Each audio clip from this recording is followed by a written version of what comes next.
1945, Europe had witnessed the destruction of the Third Reich. The people of Europe held little hope that the post-war years would be utopian. But there was hope. Hope that would ultimately be realized by the sweeping change led by the soldiers of the United States Army. The 1st, 3rd, and 9th Infantry Divisions, the 4th Armored Division. These were the standard bearers of strength that would lay the groundwork for a peace that would survive longer than Europe had ever seen. The Army's complexion was visibly altered. Soldiers were no longer poised and ready for war. The war was over, peace earned. But the full price not yet paid. The mission of the United States Army in Europe begins. Well, I think the threat became apparent immediately after the war, when we thought we won a great victory, and we did, but the world was not safe. That the Soviets started to move not only in Eastern Europe, but also in Greece and Turkey. It gave rise to what became known as the Truman Doctrine, where we had to start taking some steps in our foreign policy and military policy to counter Soviet aggression that was taking place in Eastern Europe and in Greece and Turkey. I believe that it must be the policy of the United States to support free peoples who are resisting attempted subjugation by armed minorities or by outside pressures. The free peoples of the world look to us for support in maintaining their freedom. If we falter in our leadership, we may endanger the peace of the world, and we shall surely endanger the welfare of this nation. As the first 5 million American tax dollars poured in to aid a starving economy, American soldiers and families adjusted to living life away from the comforts of home. The first few months and year or so after the war was a time of adjustment, but I think what was very evident in listening to countless stories from many Germans who lived through that period was the kindness of the American soldier, was the thoughtfulness of the American soldier, and I think that laid the underpinnings for what we see today. The values of the American soldier and of the American people were evident immediately after the war. Germany itself at the time, when we came into Frankfurt, I lived out in Höchst, we had the American communities were totally wired off. They had concertina wire around them, and we were not allowed to go into the German sector. Of course, as a young kid, one of the favorite things I loved to do was crawl through the fence and then go over and play with the Germans on the other side. There was an attempt at that time to keep a separation between the military, the occupation forces, and the Germans. Immediately after the war, the Allies demobilized. The Soviet Union did not demobilize. As a matter of fact, they had a buildup, and so we had a great imbalance of forces. Then you had NATO was built up, and you had an alliance then that was created specifically to protect the Western democracies. So the whole concept of rebuilding the German economy with a Marshall Plan to protecting that which we had been working to build up emerged. Why must the United States carry so great a load in helping Europe? The answer is simple. The United States is the only country in the world today which has the economic power and productivity to furnish the needed assistance. The 6 1/8 billion proposed for the first 15 months is less than a single month's charge of the war. To be quite clear, this unprecedented endeavor of the new world to help the old is neither sure nor easy. It is a calculated risk. It is a difficult program. And you know far better than I do the political difficulties involved in this program. But there's no doubt whatever in my mind that if we decide to do this thing, we can do it successfully. George Marshall's massive European recovery plan, with its $17 billion price tag, revitalized the German dream of restoration. USAREUR becomes the keepers of the peace.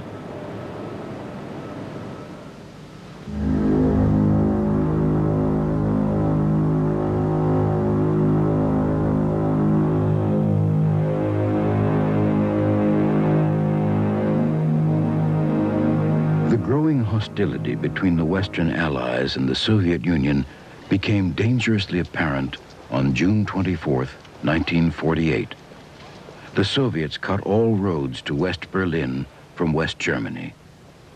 Their intent was to starve the city into submission and to drive out its French, British, and American protectors. The next day, American transports flew in 80 tons of goods from the West, and the greatest supply operation in aviation history was underway. 11 months later, the way was again clear for rebuilding. Oppression had again been overcome, and as the post-war order continued to change, so did USAREUR.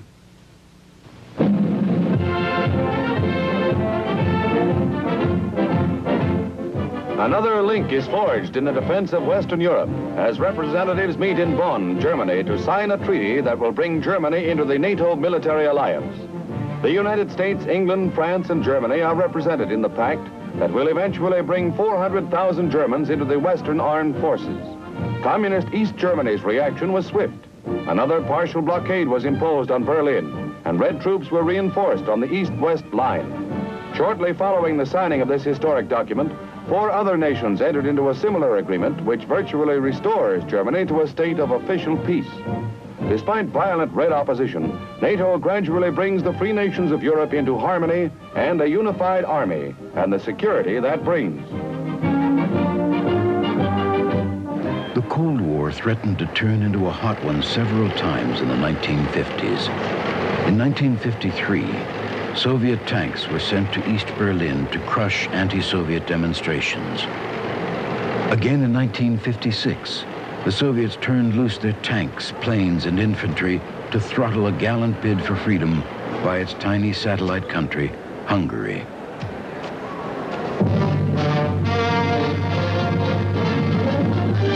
Ten 10,000 Hungarians crossed the Austrian frontier, ending a desperate race to the west. Behind them, 8 Russian divisions smash into the country to snuff out the 12-day-old freedom. While Russia conceded itself wrong and negotiated withdrawal of all troops, the Panzer divisions were moving, a surprise blow masked by cynical deception. The Iron Curtain slammed down to block off all communication with the West. Only these few escaped, most of them women and children. The men stayed to fight without hope and to face a revival of Stalin's worst oppression. Hungary pays a shocking price for a brief moment of liberty and hope. We were in a very high state of readiness here in Europe also, to the point where such things as we even had, the way we parked our private vehicles, we even had to back them in. We couldn't drive them in forward. I mean, little things like that. So everything was stressed, the high state of readiness, to emphasize the threat that we had in Europe at the time.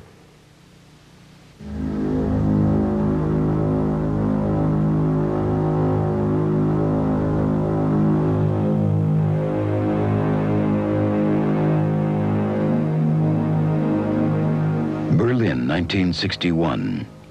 On August 14th of that year, the Soviets did the unthinkable. They erected a wall between the Allied and Soviet zones of Berlin to stem the tide of East German immigrants to the west. Berlin was effectively cut in half. Nothing so graphically illustrated the differences between East and West, between freedom and tyranny. There are many people in the world who really don't understand, or say they don't, what is the great issue between the free world and the communist world. Let them come to Berlin.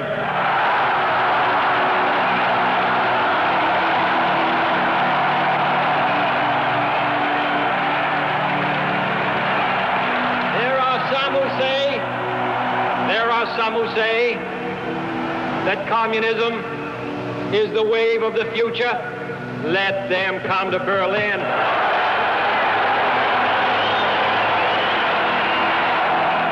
Freedom has many difficulties, and democracy is not perfect. But we have never had to put a wall up to keep our people in, to prevent them from leaving us.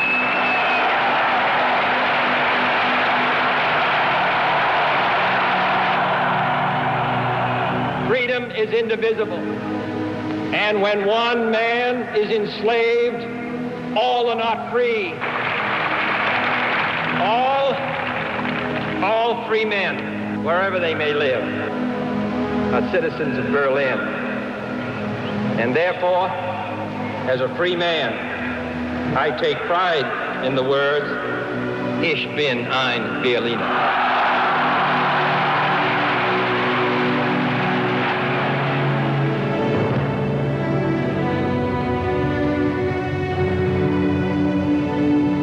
My fellow citizens, this government, as promised, has maintained the closest surveillance of the Soviet military buildup on the island of Cuba.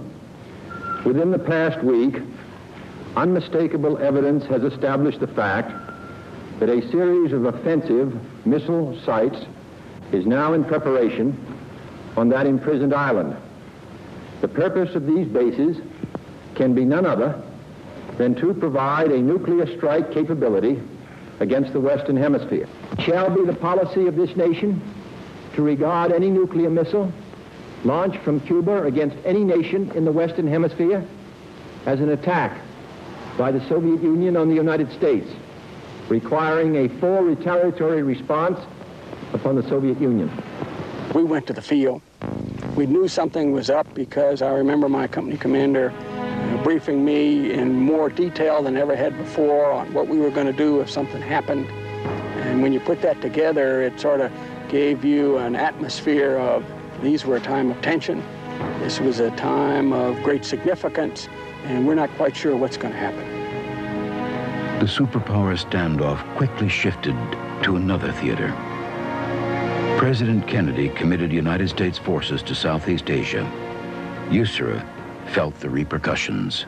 There was a general feeling that we were really not first rate over here, or not first class insofar as treatment or priority in Europe. I'm not sure that was really the case, but there was a general feeling of that. I think it hurt the morale a little bit. There were some people that were being selected from here to go to Vietnam in some cases, although that was denied, but there was some equipment being shipped from here to Vietnam and that type of thing, and that hurt. That was not good.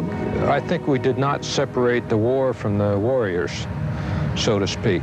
There was a lot of protest against the war, and we forgot, I believe, for a while that the soldiers who served there honorably and well and were as brave and acquitted themselves on a battlefield as well as any soldiers in our nation's history were there because their country asked them to go there. Well, Vietnam was very traumatic for the soldiers in USAREUR and had a very deep effect.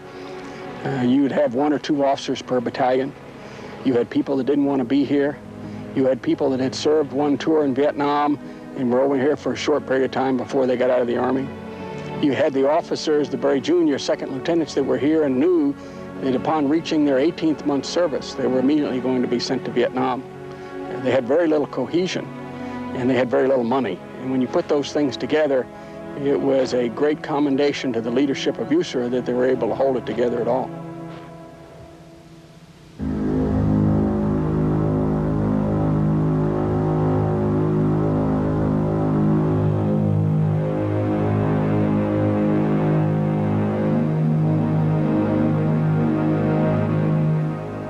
During the late 1960s, we returned forces to the United States, and in order for the United States to continue to demonstrate its resolve, its commitment to fight here in NATO, to defend peace with freedom here in NATO, we coined the phrase return of forces to Germany and began an annual exercise that provided 2 things. One is a demonstration of the United States commitment to, in fact, do that, return to Germany with its forces, its military forces. And then secondly, to provide an opportunity for those forces stationed in the United States to come back to Germany and train with units here in Germany. The intent was to demonstrate that we can reinforce Europe with CONUS-based divisions and do it in a reasonable length of time. That would add to the deterrent factor of saying we could put forces on the ground in a short period of time. So the Reforger concept was a clear indication of the United States' commitment and resolve to NATO and to Europe. The United States Army in Europe went through many changes in the 70s and 80s. While the superpowers focus on limiting their massive nuclear stockpiles, a new army appears in USAREUR, characterized by an all-volunteer army and sophisticated new conventional weapons. Our doctrine changed in the early 80s. We talk now about a battlefield that's very mobile, requires formations to change quickly, requires commanders to be very skillful in changing formations and shifting from attack to defense. Our equipment is the most modern of any in the world. It requires soldiers, non-commissioned officers who are technically competent on the equipment to be able to operate it, maintain it, sustain it. And to put all that together, especially at the battalion level and below, requires constant practice, because the teamwork skills that are necessary for winning at that level are so perishable so quickly that we just have to practice it constantly. But we have great capabilities and we have great soldiers, so the opportunity to practice it, which we have now, lets us realize the full potential of all of that together.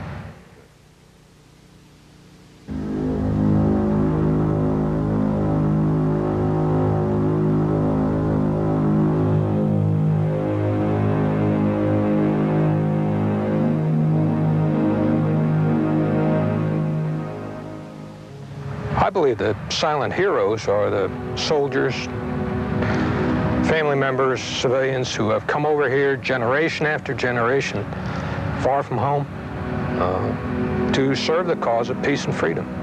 Our Army in this century has stood for peace with freedom.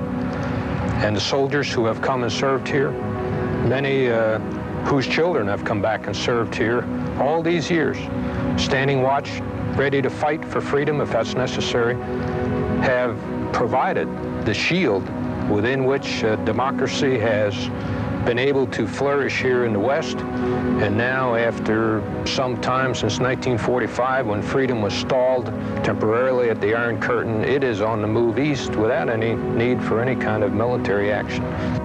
The soldiers, the privates, the soldiers that are people like up in Fulda, and the soldiers in the units in USAREUR, I think they're the heroes. They're the ones that put in the long hours. They're the ones that work 60, 70, 80 hours a week.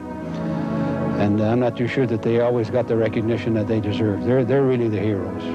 The main purpose of the U.S. forces in Germany still is to show commitment for democracy. It is to maintain stability, maintain the Atlantic ties across the ocean. And interestingly enough, I think it also ties our two peoples together, which they've done so successfully over these last 45 years. These are the sons and daughters of America, the silent heroes who served since 1945 in the United States Army in Europe. They were and still are the keepers of the peace.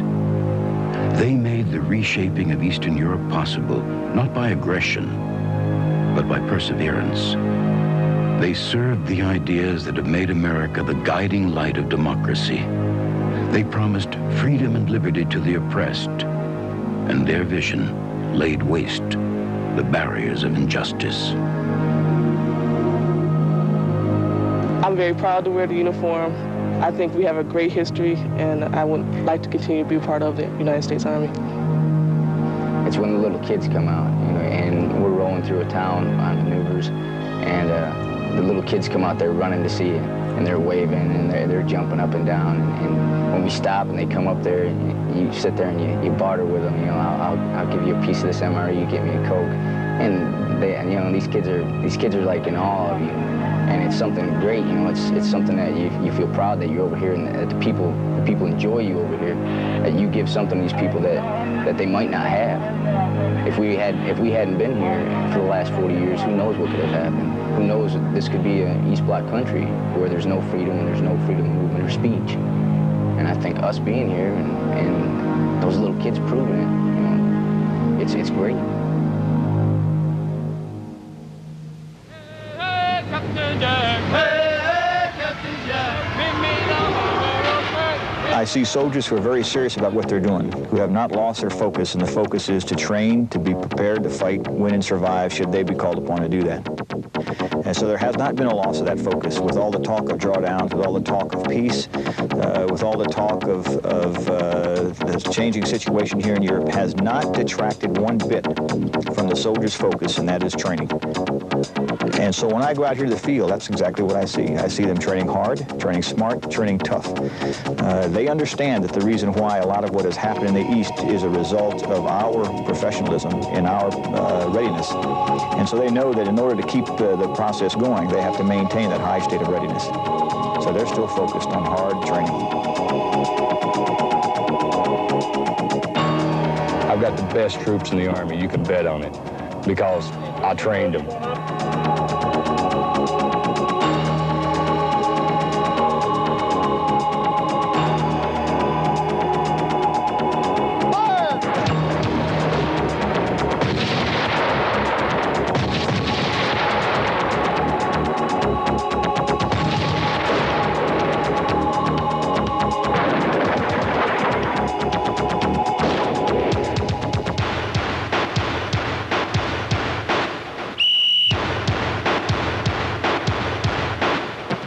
United States Army, to me, it's the ultimate. Being on the edge of freedom's sword, so to speak.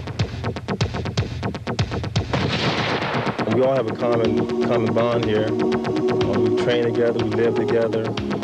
We know what is expected of each other, and I'm quite confident that whenever our country calls upon us, we'll be able to we'll do the best that we can.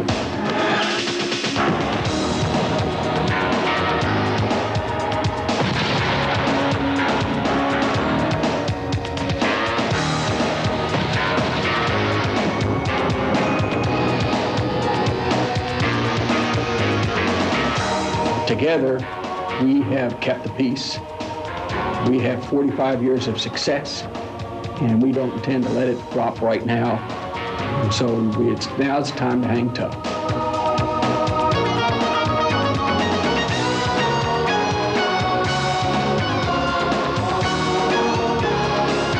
Nothing makes me more proud than to wake up in the morning and at 6 o'clock Reveille formation to see our colors and our flag go up. It's a big inspiration for me. It's the same thing when I go to a baseball game or a football game. I get real choked up out hearing the national anthem. It's what freedom's all about, and that's what we're here for.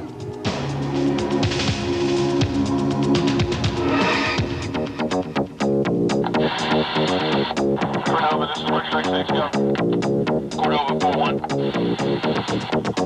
Roger, 4-1, Quick Strike 6. Somebody said you're trying to get hold of it. Freedom has for those who fight for it, freedom has a flavor that the protected will never know.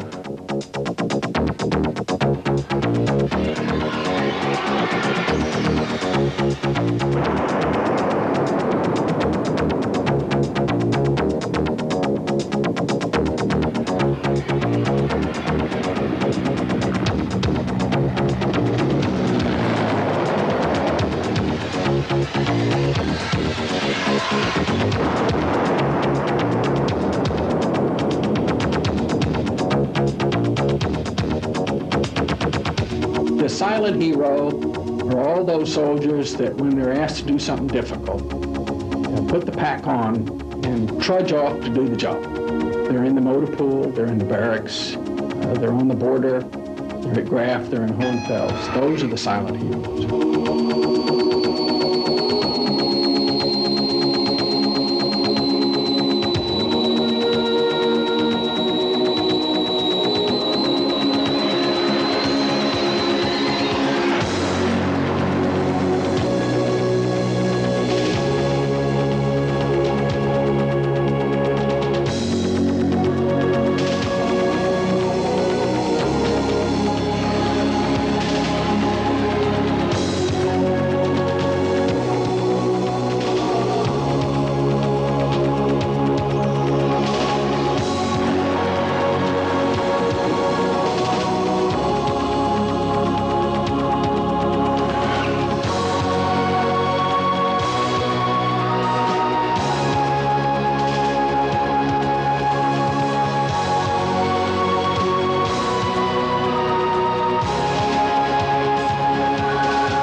We're keepers of the peace for the world.